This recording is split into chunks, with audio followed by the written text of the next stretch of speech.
Hello and welcome to another session of Mosaic Art for Expressions Cafe in Walsall, West Midlands.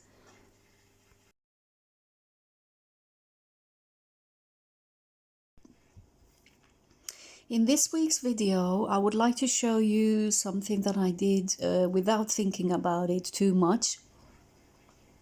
So I just grabbed a piece of A4 paper and I started drawing these lines. For some reason, I always start with drawing a line that's from right to left going up. I don't know why that is, maybe because I'm left-handed. And then from that, it developed into this very basic design, kind of a little bit abstract, nice design with flowers. I just used some coloring pencils to get an idea of what I was going to do. So then I had a picture in my mind, quite a specific picture in my mind of how I wanted it to look like. Now I have this board here, which is something I ordered online, but I think that they actually made a mistake and they sent me the wrong thing. Nevertheless, it doesn't matter because for this project, it's fine. I'm just not sure that this board is meant, it would be suitable for outdoors as well. So I need to contact them and just ask them about that. I paid about £4 for it, so you can get an idea about the cost. This type of board is basically a foam board, and on either side it's covered with a type of cloth, like a durable kind of plasticky cloth. Therefore, I'm not sure if it would be suitable for outdoors. But the good thing about this type of base is that, first of all, it's very lightweight, and it's rigid, so it doesn't bend, or at least it doesn't bend when it's at this size. But if you want to make something a little bit bigger, then this would be a good solution, because if you use wood, like some kind of wooden base or MDF base, it will obviously make your mosaic much heavier. The other very good thing about this type of board is that you can just cut it to size with a good sharp Stanley knife or a good sharp knife. So you don't need to buy a saw, and you don't need to take it to anybody else to cut it for you. You can just buy it and cut it yourself at home. As you can see, it's very soft. I'm not sure what this is called. I don't know what this is called, and I don't know where it's used for. So I'm just going to have to do a little bit of research. It looks like some kind of insulation board, to be honest. However, on the website, they had a photo of Weddy board. It's called Weddy board in the USA. In England, I think it's called cement board or something like that. I'm not sure. So anyway, they had a photo of that cement board, with foam in the middle, but they sent me this. So I'm just going to have to do a bit more research and let you know if you're interested.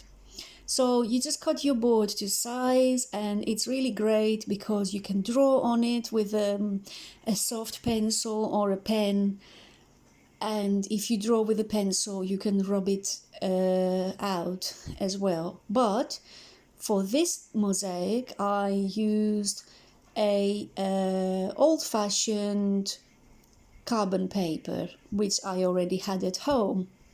This is usually what I use if I'm doing a mosaic in the double reverse method, which I will talk about at some other point. But this is one way to transfer your design onto your surface. So you simply put the carbon paper onto your surface, put your design on top. In this case, I'm not very fussy that it needs to be exactly straight, but obviously if it needs to be in line, you need to double check that, and you can use a little bit of sellotape or even a staple to keep everything in place while you are transferring your drawing. Then you just use a pen or a pencil, something that's has a good tip, and you just go over your design. And if the carbon paper is good quality or a decent quality, you don't really need to press it that much. If you're trying to transfer a design and the design is just not coming through, then your carbon paper is probably too old. People don't use carbon paper that much anymore, so you might buy something off the internet and it might actually be really, really old. So I bought mine from eBay. The one that I'm using here, I've had it for at least 4 years now, and it still works just fine because it's basically ink on the one side of the paper. So you go over your design. As you can see, I'm not very fussy. I'm just using this design as a guideline like I always do. But obviously it depends on what you're doing. If you're doing a face or hands or something that is drawn very carefully, then it is actually very important to trace your design accurately. You want to trace your design accurately, especially the eyes and certain other crucial details in your design, because every time you transfer a drawing onto another surface, it will change. So make sure that you are as accurate as possible if it's a very specific drawing. Now, I'm just going to use my basic PVA glue, which I bought from Home Bargains. I'm not advertising Home Bargains, it's just a shop that I have very close to where I live, and it's just so convenient for me just to pop in and go and get what I need. This tub cost me 99p, so it's just brilliant value. And as I've said before, PVA glue is so useful to have in the house. You can use it for children's crafts. It's safe. Obviously, not if they put it in their mouth, but it's safe for their skin. You can use it, you can mix it with lots of different things to create textures, like you can mix it with sand, you can mix it with beads and make a kind of like a bead paste and apply that onto something. You can mix it with cement. You can glue wood with it if you're repairing something small in the house and you want to use a little bit of glue to reinforce it. Just get a tub or a tube of PVA glue, and that will be really good to have in the house. And to top it all off, it's great for indoor mosaics. Make sure that you only use PVA glue for indoor mosaics, not outdoor mosaics. This type of board has this fabric attached to it, so it's actually a nice smooth texture. And I'm just starting with cutting these circles for the center of my flowers. All you do is you cut the 4 corners off, and then you just gradually take the edges off all around. I have mentioned before that I'm not very fussy when it comes to things like this, so I don't need my circles to be perfect. I'm okay if they are not perfect. So, but if you are the type of person that likes this kind of precision, you can actually get round glass tiles now, or ceramic tiles. They do so many different types, it's just too much to mention. You can find anything you're looking for, really. But this is what I had available, so I don't think I've ever bought round tiles or anything like that so far. Everything I have that's like round, it's things that people have given to me, leftovers. So I'm not fussy when it comes to that. Now, I'm also using the other tiles I've used in previous videos, which are really lovely. They come in lots of different colors. The price is very good. And the tiles that you see here are 4 millimeters thick. The small orange tiles are 12 millimeters by 12 millimeters square, and the larger tiles are the typical vitreous tiles that we see everywhere, and the large ones are 2 centimeters by 2 centimeters. They come in lots of different colors, and usually they have a different name. They might have a different name depending on the website you're looking at, but they are all essentially in the same family of tiles. It's just that some of them are made in a different way, and they have these veins like wood, and they look more like a marbly effect or a stained glass effect. And some of them, like the ones I'm using here, the red ones, you can't see very well on the video, but they actually have these golden streaks going through them. So there's different types, and hence the different pricing on them. The ones that have these gold colored streaks going through them are more expensive. They are frost proof, all of these tiles you see here, so they are great for outdoor projects if you are doing something for outdoors and you want it to last.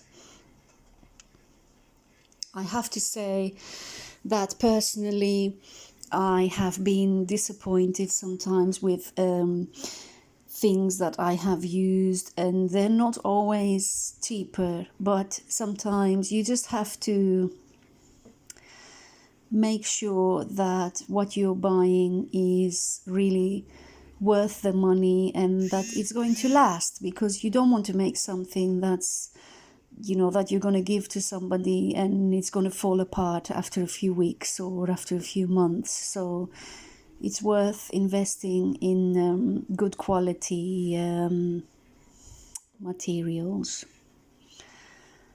As I said before, if this is the first time that you're doing mosaics and you're looking at my video, there's just a few very basic things that you will need. The first thing is you need obviously your tiles, which you can get online.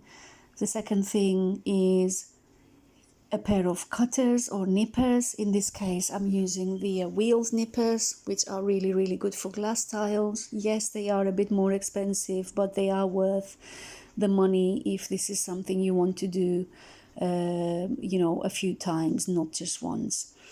Then you need your base. You can use lots of different things as a base. This kind of board I'm using today, like I said, it's really good because it's very lightweight. But you can also use an old chopping board, an old piece of wood, or anything like that, as long as it's clean and rigid and it's not going to bend, then you can use it as a base.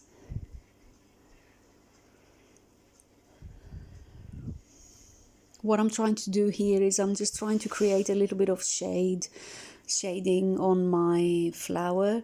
Unfortunately, I didn't have all the colors that I really wanted, so it took me a little bit longer to think about what I'm going to use, and some of these colors are actually quite dull, so they look a bit strange, and they change. The effect of them changes depending on what color is right next to them. So that's very interesting.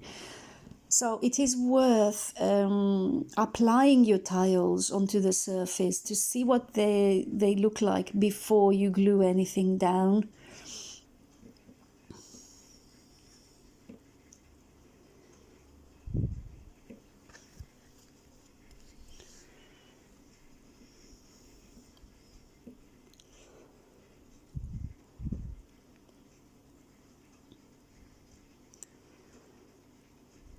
I'm using a lid from an ice cream tub as my little tray, so every time I'm cutting a piece I am trying to keep my workspace tidy. As I have mentioned before, I have children at home, and some of them are very young children or toddlers, so I have to be extra careful not to let the glass go on the floor. So it's worth stopping now and again to sweep the floor, or even hoover the floor is even better. Make sure that your area is clean and that you wipe the table thoroughly with a cloth that you can shake outside, or a cloth that you can throw away after, because when you cut glass you will get some very, very small shards and small, very tiny pieces of glass that can very easily get into your fingers or your children's toes if they're walking around the house barefoot. I mean, I know that it's common sense to wear gloves, but gloves are not always practical. And there's no need to wear gloves if you are being careful. That's also another reason why tweezers are very good, because you can cut the glass. As you're cutting the glass, the shards fall onto the tray. So they fall onto or something that's contained, a container, some kind of container. So the glass will fall in the container or on the container, and you're holding the piece of glass. But if you have very small pieces, you can use tweezers, so you don't actually have to handle sharp edges all the time. And it's a craft that is you're making something that's handmade, and you just need to use common sense and be careful. You don't have to wear goggles all the time. What you do is, when you cut your glass, you make sure that you keep your arms stretched out if possible. So when you're actually cutting the glass with the cutters, keep the cutters away from your face.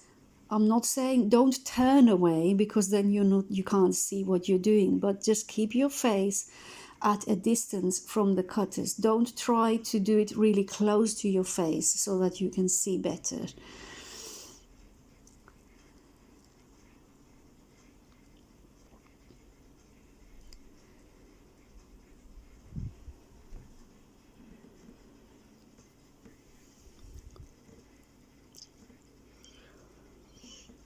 Another thing I wanted to mention to you, if you're just starting out, is you can actually buy a combination of colors. So if you go online, or if you're lucky enough to have a stained glass shop near you, you can actually buy a selection of colors. And if you do have a stained glass shop near you, or you know somebody who is a stained glass artist, they might be able to give you some of their offcuts and leftovers.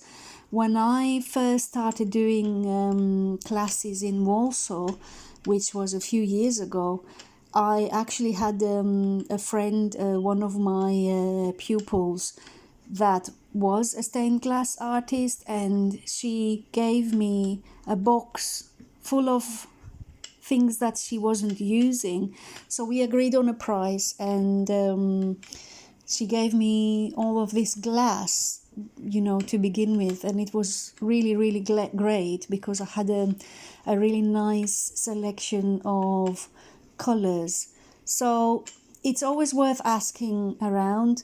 The other thing that you can do is, if you just don't have any stock at all whatsoever, but you would like to try mosaics, is you can go into a tile shop and buy a few samples. So these shops always sell samples of the tiles that they have available, and sometimes they might have a box at the back with literally just leftovers that they don't need. So they might even give you some of the things they have for free.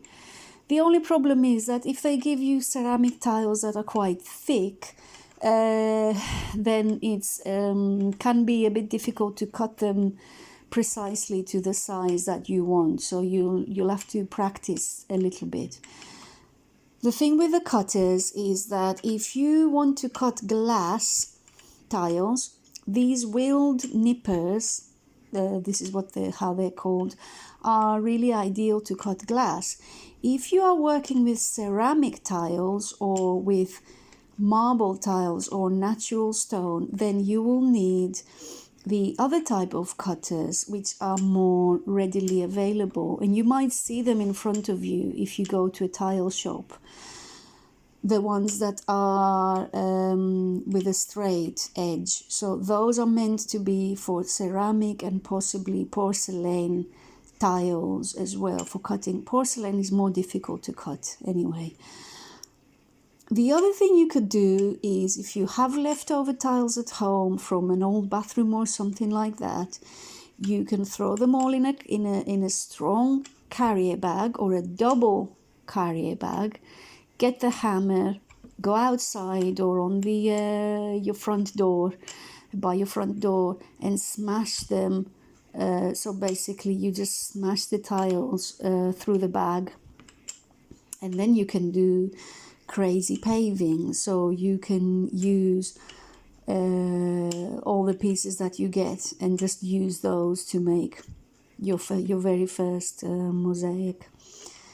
Other things you could use are found objects that you think would look cool and that you are able to glue down. So ideally you want them to have a straight surface on the one side or almost straight, such as buttons, flat beads and things like that you might have collected over time.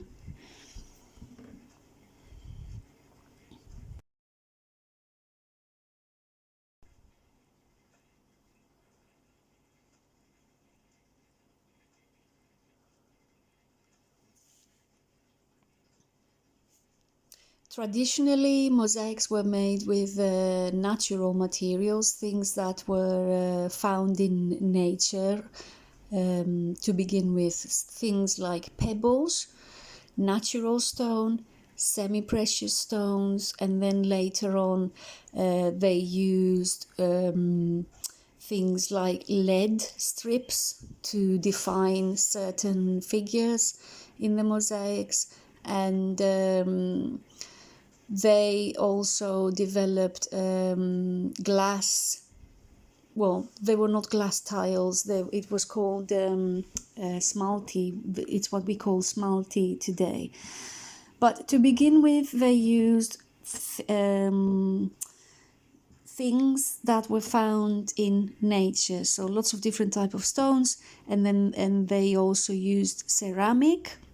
So they would use like smashed ceramic vessels or things like that, because of course with stone you can only get so many colors and so many different shades. So as mosaic art developed, then there was a greater need for more colors, and so they developed the art of making glass specifically for use in mosaic art. And now if you go to different countries, Greece, Italy, Russia, you can see mosaics made with smalti.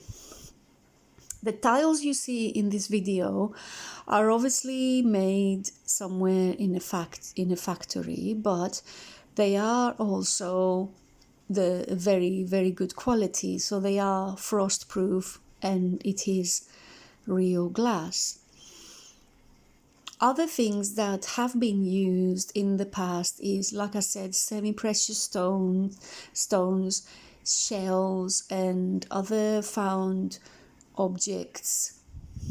The main binder for these types of mosaics was usually a type of mortar which was lime based, because in ancient times, until a certain point, there was no cement, there was no concrete as we know it today. The Portland cement that people talk about sometimes was basically kind of a cement that came from a volcanic ground. so it had a volcanic origin, and this was so the kind of natural cement.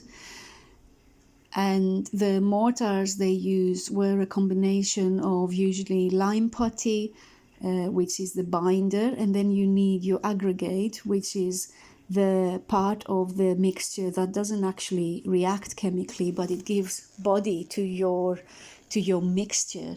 So things like sand, ceramic dust, pumice dust, marble dust, these are all aggregates. The pumice dust is something very, very specialized that people don't really use much in the UK, but in other countries they still actually use pumice dust in, say, art conservation and in situations where they want to make a mortar that is as close as possible to the traditional recipe of the mortar. So, for example, in the conservation of mosaics, they will recreate the old mortar by using all of these things.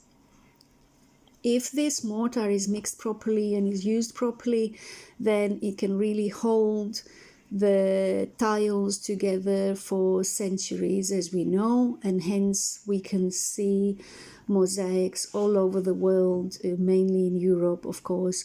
But I mean, this type of mosaic can be seen even today because these mortars were extremely durable, and they became more durable with time. Nowadays, we like to see results straight away. We like things to be easy. We like the techniques that we use to be straightforward, and so we use, artificial adhesives, chemical adhesives, and lots of different things that are obviously manufactured in a factory somewhere, but you still get hints of that past. So, for example, you can get cement-based tile adhesive. So, for an outdoor tile project or mosaic project, you can go to B&Q or your local DIY shop and tell them, I want to make a stepping stone for my garden, or a bird bath, or something, a table or something like that I want to keep outdoors. What can I use? And they will say, well, you need a tile adhesive that's suitable for outdoors. And if you read what's in it, a lot of the times it will be a cement-based tile adhesive. For indoors, you can use ordinary tile adhesive, which you can find very easily in the shops. Or, as I mentioned before, you can use PVA glue or any other type of household glue. It's just that sometimes when you use glass, some of these glues might not hold the glass in place because the glass is not porous. That means that the surface is very, very smooth, so it might come off easily.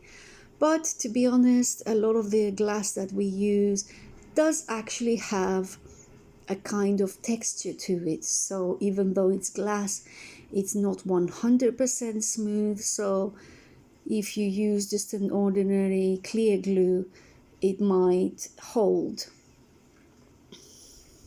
There are silicone glues you can get if you're doing a mosaic that is glass on glass, like the mosaic that I have done in one of my previous videos.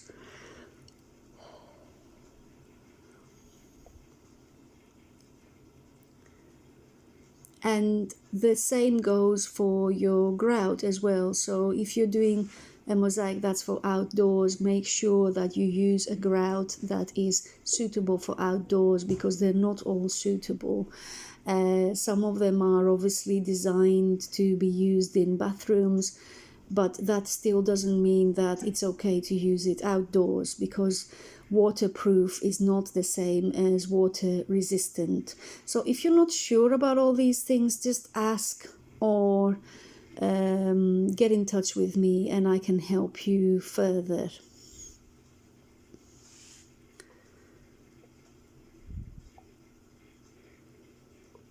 I'm not sure when I will be back for lessons face-to-face at the Expressions Cafe in Warsaw, because I have another baby due the end of next month. So the 26th of May is my due date.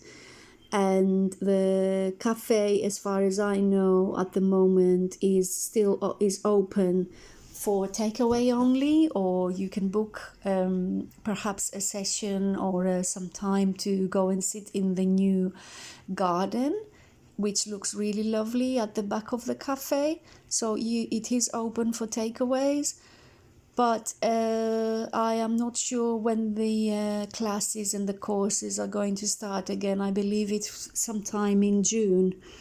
So hopefully you can visit and see what classes they have available.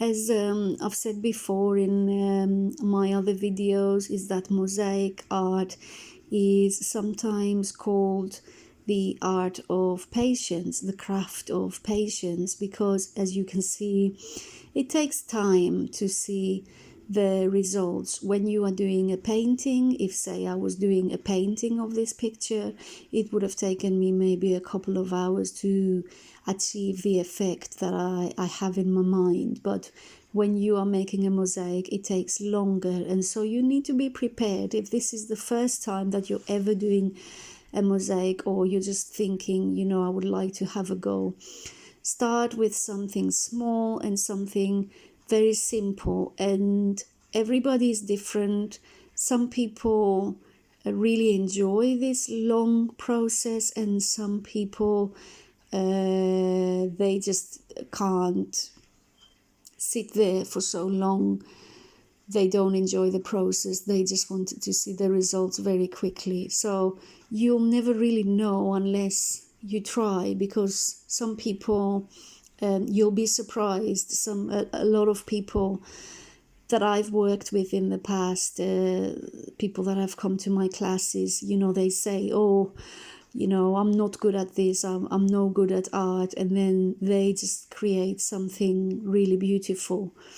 So don't underestimate your abilities, and don't feel pressured to create a masterpiece. You know, the whole point of this is to enjoy yourself, enjoy the process, and just relax your mind and get away from the million other things that are bothering you.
controls me, make me your shining star. Giving, receiving, changing, believing, only then we could start. Feel like that. Feel like that.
So there are different ways that you can cut your tiles when you do mosaics. When you're just doing mosaics for fun, there are no rules really as to how you should cut your tiles, but there are certain things you can do to make your mosaic more effective. For example, when you cut your tiles, you want to think about, like I said before, you want to think about where everything is going to go, how you can take advantage of the width and the length of your tiles, what would look best. So you just kind of estimate what it's going to look like in the end. So for example, here, when I'm doing the blue section, I didn't have enough of the same color, which was a bit of a pain, but I went through all the colors that I have available. I found the colors that I like, and I decided that I'm going to cut my tiles in half lengthways, so I get these long rectangles because I would like to emphasize the direction in which these stripes of color go. So if you cut your tiles into long rectangles and you lay them down the way that I am laying them down here, it enforces that impression that there's a blue kind of ray going towards the flower there. So those are just little things to think about when you're starting a mosaic. The other thing that you can see here that I'm doing is I need to cut a tile at a certain angle. So if you just put the tile on top of where you want it to go, you can use a Sharpie or another pen that will write on the tile to mark where it needs cutting. Or if you just put it on top, you can use your own judgment to cut your tile.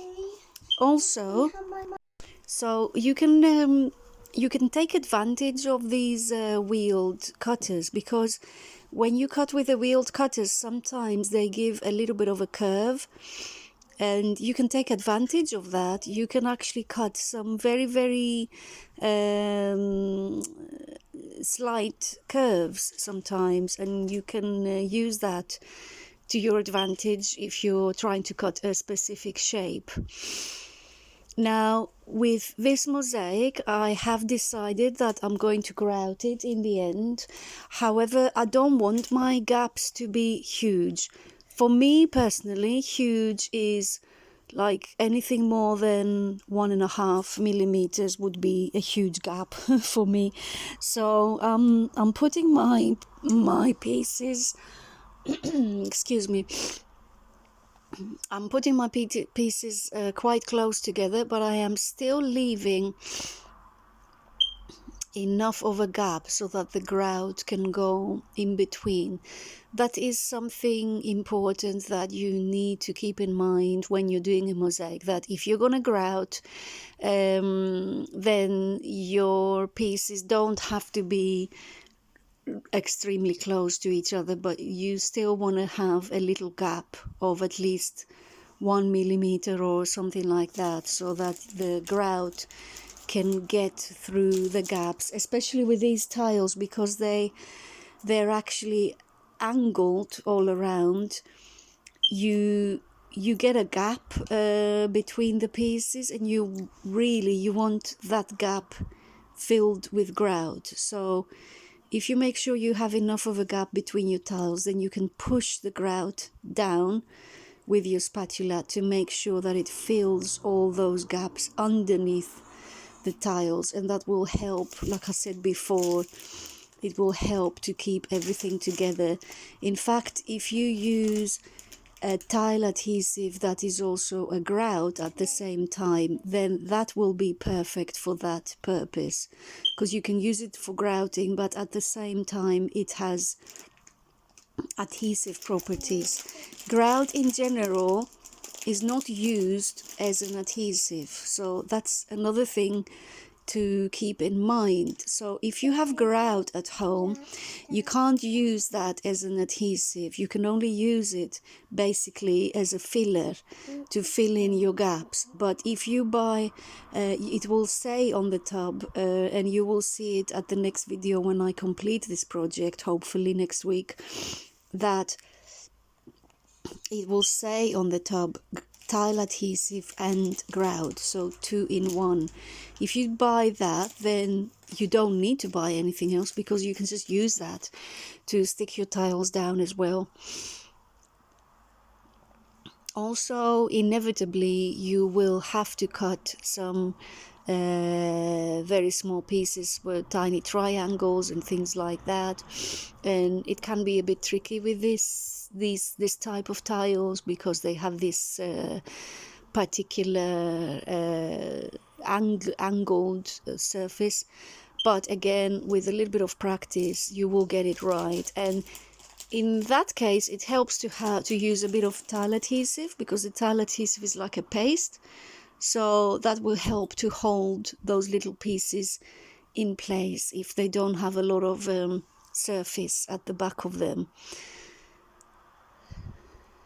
So unfortunately, I wasn't able to finish this project for you for this week, but I will work on it and keep filming, and you can see it ready next Monday or even before that. As you can see, the colors changed a lot. So the previous few minutes that you saw was in the evening. It was filmed in the evening, but now it's the next day, and you can see.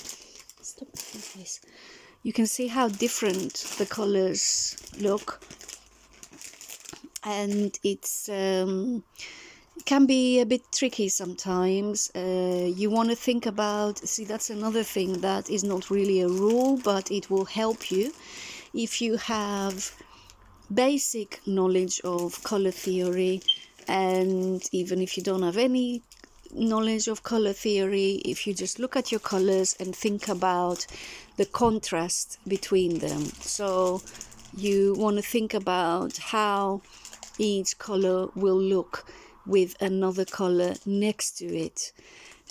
Some of the dull colors, it's really surprising how the effect of them can change depending on what's right next to them. So that's interesting, and just so you can use that again to your advantage and play with all the different shades and colors that you have available.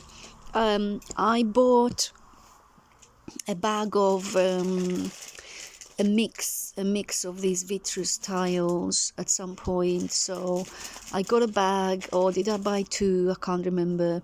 And it had lots of different colors in, and this is what I'm using at the moment. But the problem with that is that you get a little bit of everything. So sometimes if you want to cover a larger area, then you might not have enough of the particular color that you really like, but it is definitely more cost effective when you're starting out.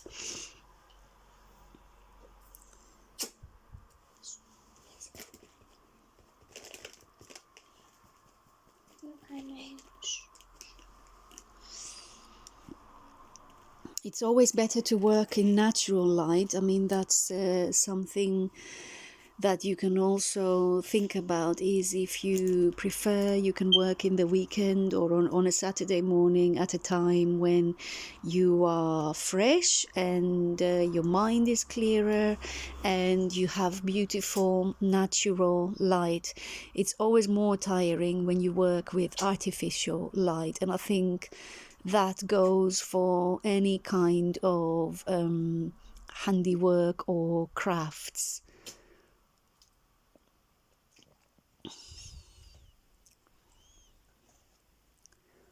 With the PVA glue, it does start to thicken at some point. Like I said, it gives you time to work. Depending on the weather, you can have anything from a few hours to 1 hour or something like that to work with the glue.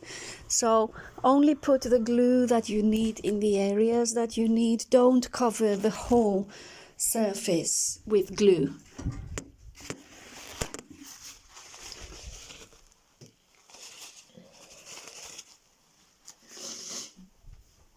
And that's even more so if you're using tile adhesive. Usually when you use tile adhesive, you will see on the pack or on the tub, some of them dry quite quickly, so you only have 20 minutes to use the tile adhesive. Anything after that, even if the tile adhesive looks like it's workable, it has actually started changing chemically, and the texture of it is changing, and it will not have the same adhesive properties. So that's another advantage of PVA glue and other glues, is that they can give you more time to work and to move your pieces around. If, for example, the next day you realize that you're not happy with something you've done and you want to remove the tiles or change them, you can, depending on the base you're using, you can just take them off with a spatula or a blunt knife, or if they're just not coming off, then you can use a little bit of warm water, use a brush to brush the area around the tile, and then you can remove the tiles carefully. So you can still make changes even if you are using PVA glue.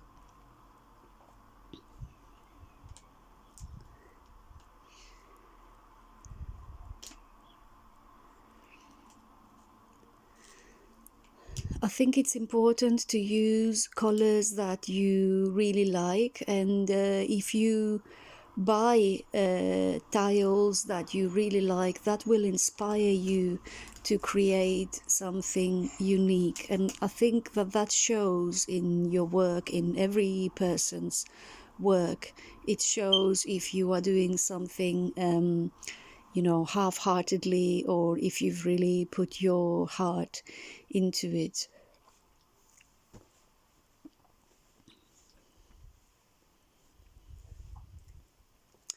What I'm planning to do with this mosaic, hopefully, is make a wooden frame for it, which really is something that I should have done before, but I didn't manage to do that. So that's the reason why I'm just mosaicing all the way to the end of my base. But in other cases, you would frame your work like with the tiles themselves. But in this case, I didn't want to have that frame with the tiles. I wanted it to be continuous until the edges of the board.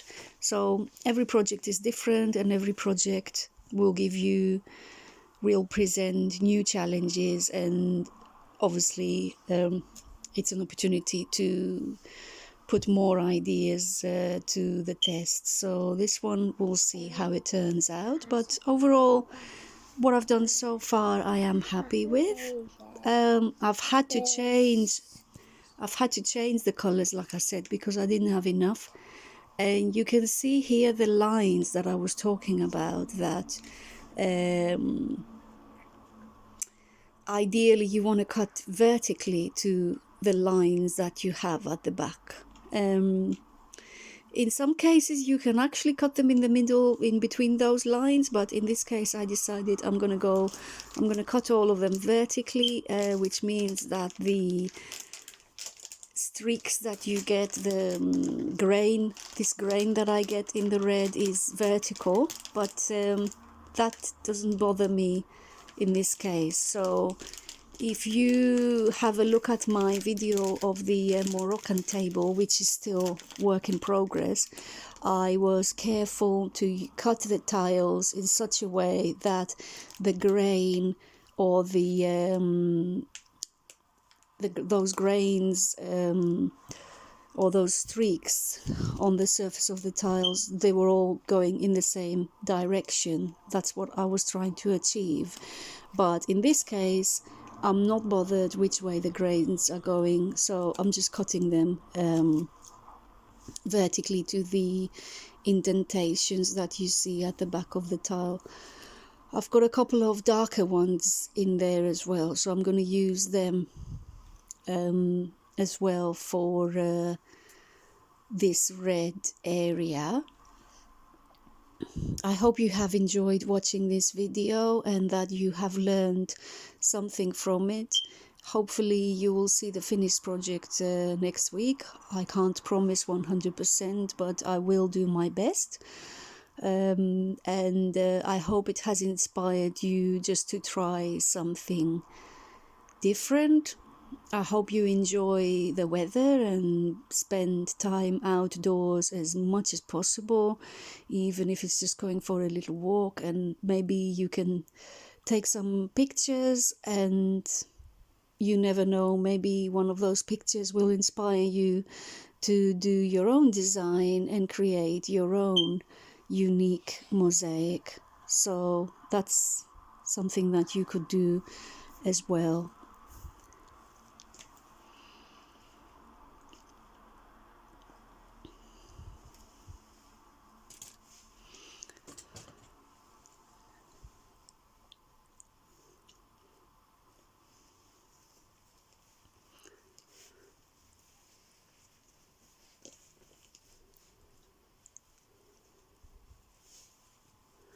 As I said, the Expressions Cafe is open for takeaways at the moment, and the garden looks really, really lovely.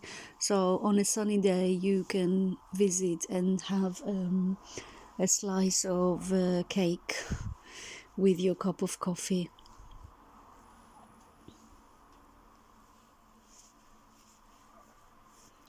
I hope you have a good week, and I will see you soon.